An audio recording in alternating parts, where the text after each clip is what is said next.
إلى آخره فذوقوا بقرن الصلاة والسلام عليك يا سيدي يا رسول الله وعلى آلك وأصحابك اللهم أجمعين. صل على الصلاة والسلام عليك يا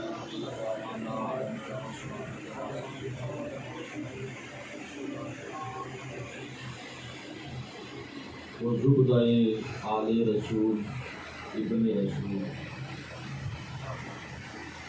زبدہ فارسی زبان کے اندر مکھن ہو گیا ہے. مکھن ہر چیز کا خلاصہ ہوتا ہے.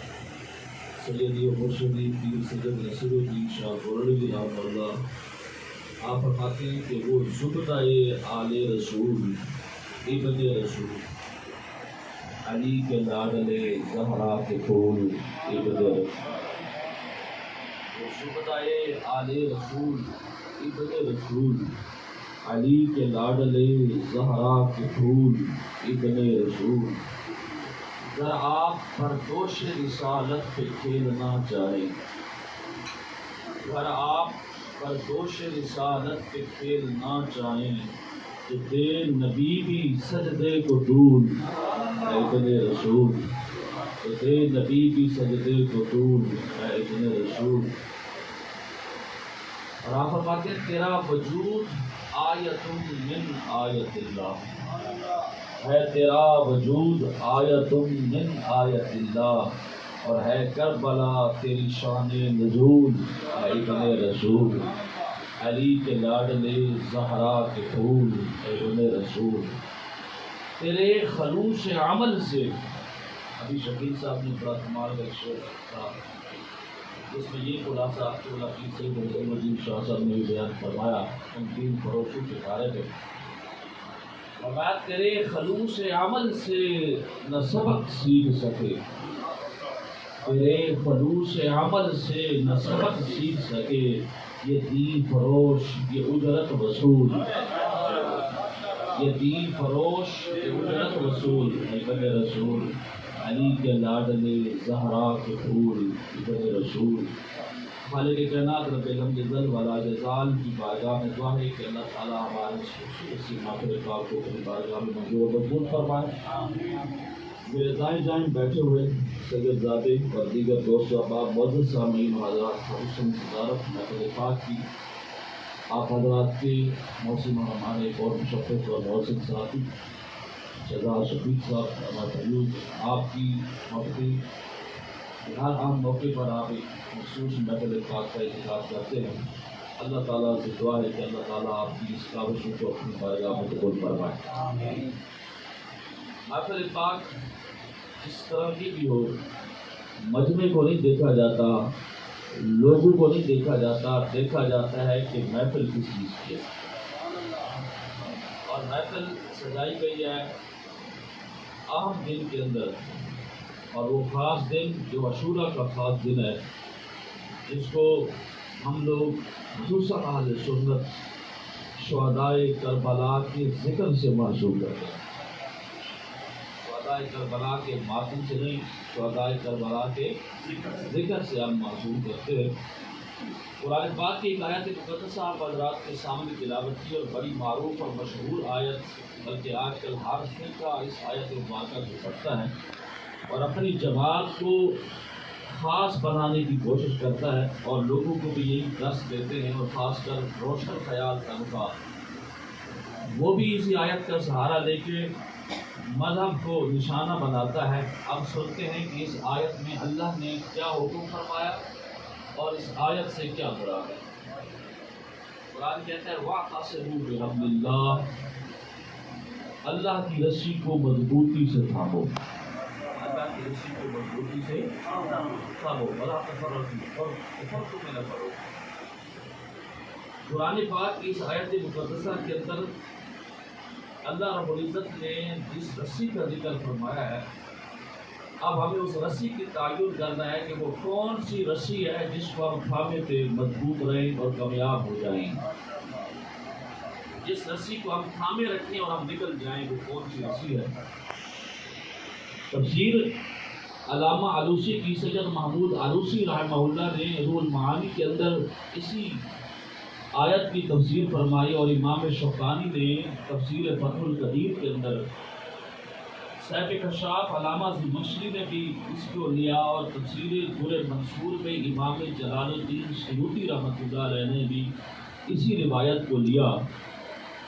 آپ فرماتے ہیں کہ اللہ کی رسی کو اللہ فرماتا ہے کہ میرے اللہ کی رسی کو مضبوطی سے تھامو، تو حدیث پاک پیش کرتے ہیں۔ ایک روایت حضرت زید بن ارقم رضی اللہ تعالی عنہ سے ہے، اور ایک روایت جو در منصور میں ہے وہ حضرت عبداللہ بن مسعود رضی اللہ تعالی عنہ سے ہے، اور جو علامہ علوسی نے بیان کی وہ زید بن ثابت رضی اللہ تعالی عنہ سے روایت ہے۔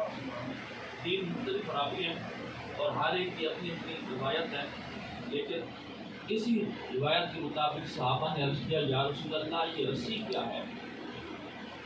کہ اللہ فرماتا ہے کہ اللہ کی رسی کو تھامو، اس رسی سے کیا مراد ہے؟ میرے نبی پاک صلی اللہ علیہ وسلم نے فرمایا انی تارکن خلیفت ہے۔ وہ روایت پیش کر رہا ہوں، بہت ساری ایسی روایتیں آپ نے سنی ہوگی۔ آج جو لفظ بیان کر رہا ہوں وہ دو حوالوں کے ساتھ میں نے پیش کیا، لفظ کو سنیے گا۔ بعض اوقات ایسا ہوتا ہے کہ کہہ دیتے ہیں کہ یہ روایت اس میں یہ لفظ کوئی نہیں، لیکن ادھر مولانا صاحب نے یہ روایت بیان کر دی۔ میں نے جن کتابوں کا حوالہ دیا ان کتابوں میں حدیث کے یہی لفظ ہیں، اس کے علاوہ ثقلین کا لفظ بھی استعمال ہوا ہے۔ اللہ کے محبوب علیہ الصلوۃ والسلام نے حجت الوداع کے موقع پر جو لفظ استعمال فرمایا اس میں ثقلین کا لفظ ہے۔ یہ وہ موقع ہے جب اللہ کے نبی علیہ السلام سے اس آیت کے بارے میں پوچھا گیا کہ یا رسول اللہ صلی اللہ تعالی علیہ وسلم حبل اللہ سے کیا مراد ہے، اللہ کی رسی سے کیا مراد ہے؟ اللہ کے نبی نے فرمایا انی تارکن خلیفت ہے، میں اپنے پیچھے دو خلیفے چھوڑے جا رہا ہوں۔ خلیفہ خلف سے ہے، خلف ویسے پچھلے حصے کو کہتے ہیں، پیچھے کو کہا جاتا ہے، لیکن یہاں جو نقش قدم پر چلے اور جس کو سہارا ملے اور نقش قدم پر چلے اور تابع ہو کر آئے اس کو خلیفہ کہا جاتا ہے۔ اللہ کے نبی علیہ السلام نے فرمایا میں تمہارے اندر انی تارکن فیکم خلیفتین، میں تمہارے اندر دو خلیفے چھوڑے جا رہا ہوں۔ پہلا خلیفہ فرمایا کتاب اللہ، اللہ کی کتاب یعنی قرآن پاک ہے، اللہ کی کتاب قرآن پاک ہے۔ فرمایا قرآن پاک کون سا ہے؟ فرمایا قرآن هو القرآن حبل اللہ، یہ قرآن اللہ کی رسی ہے، ممدود ما بین السماء والارض، زمین و آسمان کے درمیان لٹکی ہوئی ہے۔ قرآن اللہ کی رسی ہے جو زمین و آسمان کے درمیان لٹکی ہوئی ہے۔ فرمایا پہلا اس رسی سے مراد قرآن پاک ہے۔ دوسرا فرمایا جو تمہارے اندر چھوڑ جا رہا ہوں وہ ہے اطرتی و اہل بیتی، میں اپنی اولاد اور اہل بیت تمہارے درمیان چھوڑے جا رہا ہوں۔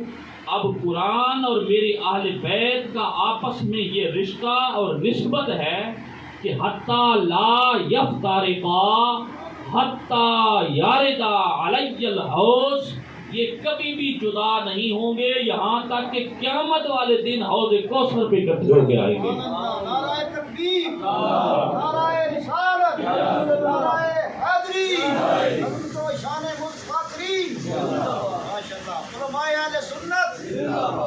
اب قرآن بھی اللہ کی رسی اور اہل بیت بھی اللہ کی رسی، جس نے قرآن کو تھاما اللہ کی رسی کو تھاما وہ کامیاب ہو گیا، جس نے آل بیت کا دامن تھاما وہ بھی کامیاب ہو گیا۔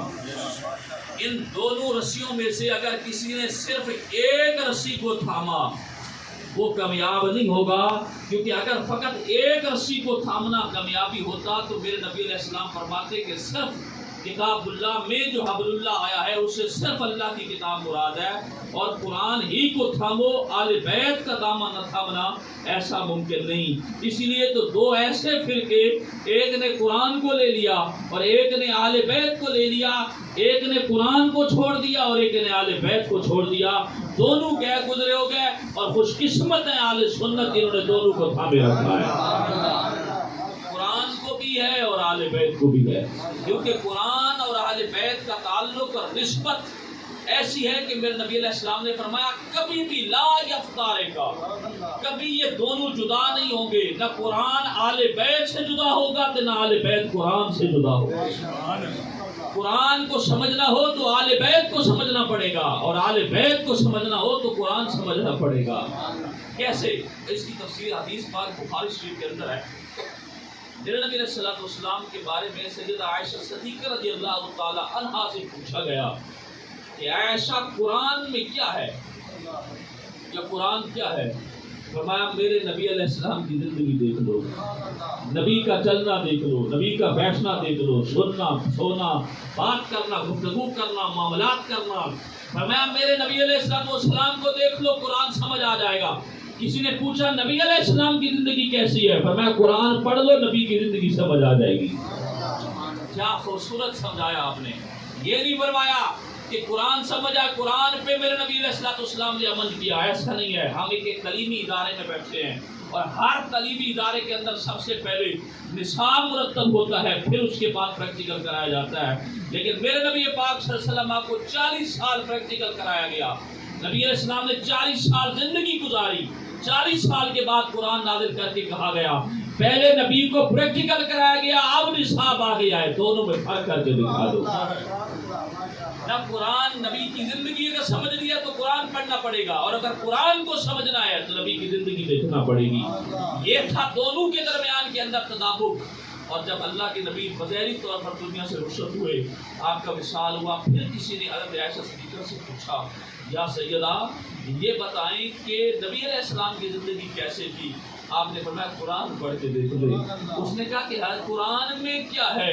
اب اس نے یہ نہیں کہا کہ رسول اللہ کو دیکھ لو، فرمایا رسول اللہ کی بیٹی سیدہ کو دیکھ لو۔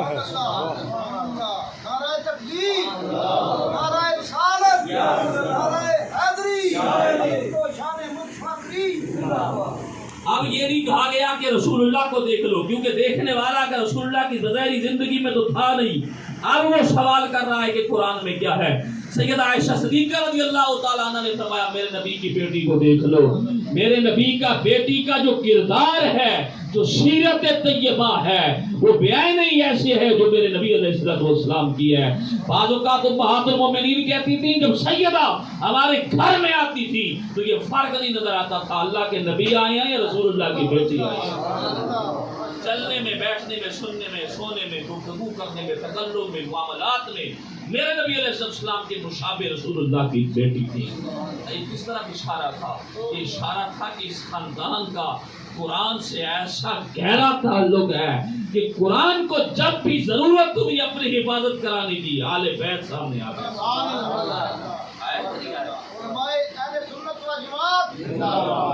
اور اگر آل بیت کی حفاظت کا معاملہ آیا تو قرآن ناطق ہوا۔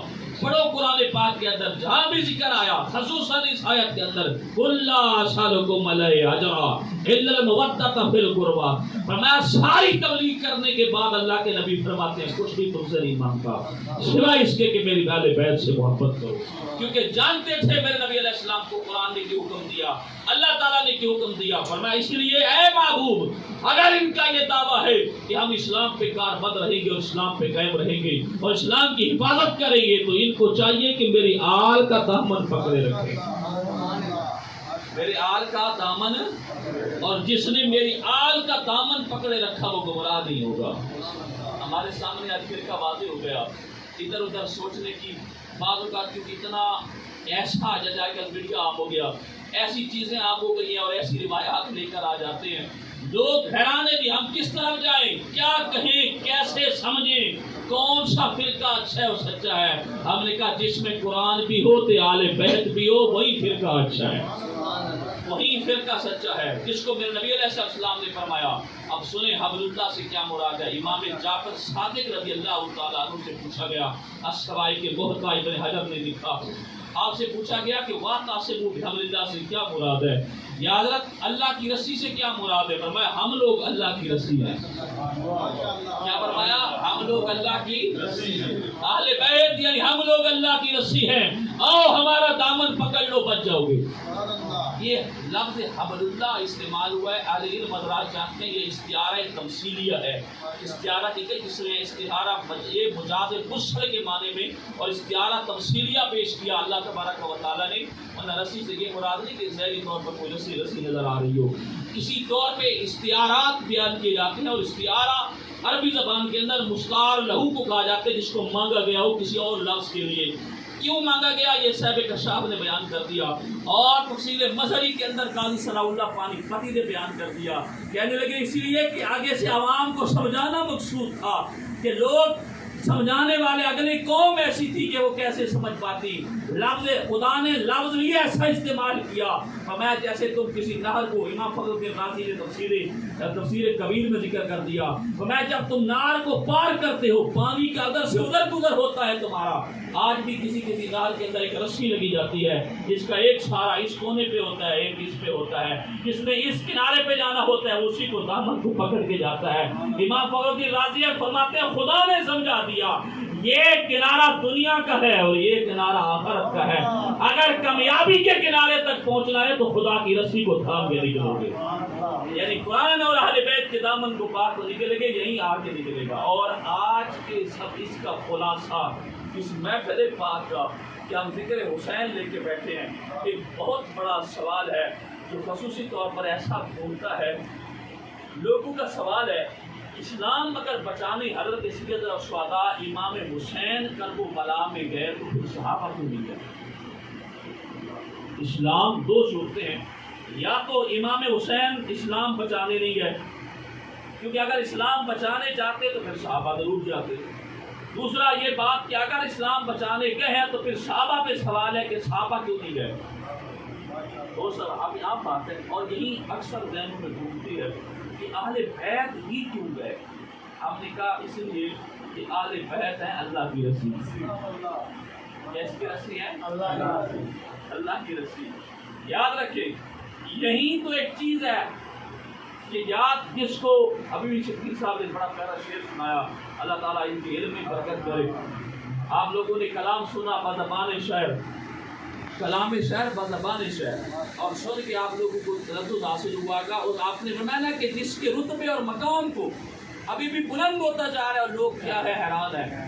وجہ یہ ہے کہ جس کا جتنا قرب ہوتا ہے اس پر آزمائش بھی اتنی ہوتی ہے، جس کا جتنا مقام ہوتا ہے اس پر اتنی آزمائش ہوتی ہے، جس کو جتنا خدا نے ایک مرتبہ دینا ہوتا ہے اس کے اندر آزمائش اتنی ہوتی ہے. جتنا گہرا تعلق قرآن اور اسلام سے آل بیت کا تھا اور ہے اور رہے گا، اسی لیے ہر دنیا کے ہر دور میں ہر زمانے کے اندر جب بھی اسلام کو ضرورت پیش آئے گی سب سے پہلے آل بیت آ گیا ہے. سب سے پہلے کون آئیں گے؟ کیا ہم نے سنا کہ آخری دور میں بھی امام مہدی تشریف لائیں گے؟ ہے نا، حقیقت ہے، ایمان لانا چاہیے اس پر. کیا اس کو دوسروں نے لے لیا ہے تو ہمارے امام، ہم کہتے ہیں امام مہدی علیہ السلام تشریف لائیں گے، بالکل لائیں گے. سب سے پہلے آپ آئیں گے. اور آپ کیسے آئیں گے، کس طرح آپ کے واقعہ وہ بھی تو سید رہتے ہوں گے. یہ میں نہیں چاہتا اس حدیث کی طرف کدھر ذہن چلا جائے گا کہ میرے نبی علیہ السلام کو سوال کیا گیا یا رسول اللہ وہ کیسے ہوں گے؟ جو آئیں گے وہ کون ہوں گے؟ فرمایا وہ ہوں گے جن کے والد کا نام عبداللہ ہوگا، جن کی والدہ کا نام آمنہ ہوگا. فرمایا کون ہوں گے؟ جن کا نام محمد ہوگا. جن کی عادات کیسی ہوں گی میرے نبی نے بیان کر دی. پوچھا یا رسول اللہ وہ کیسے آئیں گے؟ ایک صحابی رسول کہہ کے یا رسول اللہ کہیں آپ دوبارہ تو نہیں آ جائیں گے؟ نعرہ تکبیر، نعرہ رسالت، نعرہ حیدری، حضرت و شان مصطفی. یہاں تک رک جاؤ، آگے ہماری ذہن نہیں چاہتا کہ ہم اس پر بحث کریں کہ کون تشریف لائیں گے. لیکن اتنا بتا دو میرے نبی نے سارے اوصاف بیان کر دیے بھی امام مہدی آئیں گے اور امام مہدی تشریف لائیں گے تو وہ بھی سید ذاتی ہوں گے. یعنی اسلام پہ جب بھی کڑا وقت آیا آج سے کچھ 100 سال پہلے، ابھی عرصہ کچھ دیکھ لو، قادیانی کا سب سے بڑا فتنہ کھڑا ہوا. تاجدار گھوڑا آئے کہ نہیں آئے؟ نکلے کہ نہیں نکلے؟ تمام مکاتب فکر نے اس بات، تمام مکاتب فکر نے سب نے یہ کہا کہ ہماری طرف سے متفق نہ جائے، جو بندہ ہوگا وہ میرے علی شاہ ہوگا. ہے کہ نہیں ہے؟ پھر میرے علی شاہ صاحب سے کسی نے پوچھا حضرت آپ کو میں اکثر سناتا ہوں، دوست آپ جانتے ہیں کہ آپ کو ڈر نہیں لگتا آپ ان کے مقابلے میں نکل آئے؟ صوفیوں کا کام ہے تسبیح پڑھنا، بس تسبیح پڑھیں گھر میں بیٹھے رہیں. آپ میدان میں اتر کھڑے اس وقت کے انگریز کی حکومت بھی ساتھ دے رہی ہے، آپ فرمایا ہماری حفاظت کا ذمہ اللہ نے قرآن میں لے رکھا ہے. کہہ دو سبحان اللہ. میں ہماری حفاظت کا ذمہ اللہ نے قرآن نے لیا. پوچھا گیا آپ کون سی آیت ہے؟ فرمایا واللہ یعصمک من الناس. اللہ فرماتا ہے محبوب قرآن اللہ تعالیٰ تیری حفاظت کرے گا. اب پوچھنے والا کیونکہ مولوی تھا اس نے کہا حضرت ادھر تو اللہ نے کاف ضمیر فرمائی ہے اور کاف ضمیر کا مخاطب تو رسول اللہ کی ذات ہے. اس کی ذات ہے یعنی اس مخاطب کی ضمیر ہے. اللہ تعالیٰ ہے محبوب تیری حفاظت کرے گا. اس میں میرے علی شاہ آپ کہاں سے آ گئے؟ آپ فرمائے یاد رکھ کاف کے اولے میں آل رسول بھی موجود ہے. کاف کے اولے میں نعرہ رسالت، نعرہ حیدری، حضرت و شان متفکرین. وقت ہوتا تو کاف کے مخاطب پر بھی بتا دیتا کہ اولے میں کیسے ہے اور نسبت کس طرح ہوتی ہے. جس طرح ہم سیدنا غوث اعظم کو شہباز لامکانی کہتے ہیں. نعرہ غوثیہ. شہباز لامکانی. کسی نے سوال کر دیا شہباز لامکانی. شہباز تو پرندے کی پرواز والے کو کہتے ہیں. لامکانوں میں غوث اعظم نے کیسے پرواز کی؟ ہم نے کہا جب اللہ کے نبی تشریف لے گئے تو آل رسول بھی ضمن میں موجود تھی.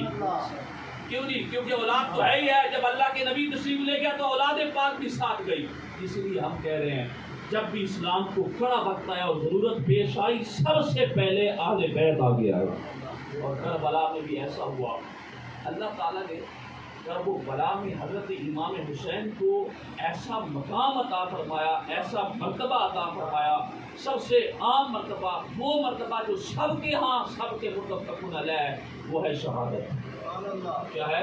کیونکہ کوئی مرتبہ فکر یہ تو نہیں مانتا نا کہ امام حسین شہید ہی نہیں ہوئے سوائے اس کے کہ جو اس کا حکومت کی جنگ کہہ رہا ہے. اس کے علاوہ یاد رکھیں ہر بندہ آپ کو شہید تو ضرور کہتا ہے کہ نہیں کہتا.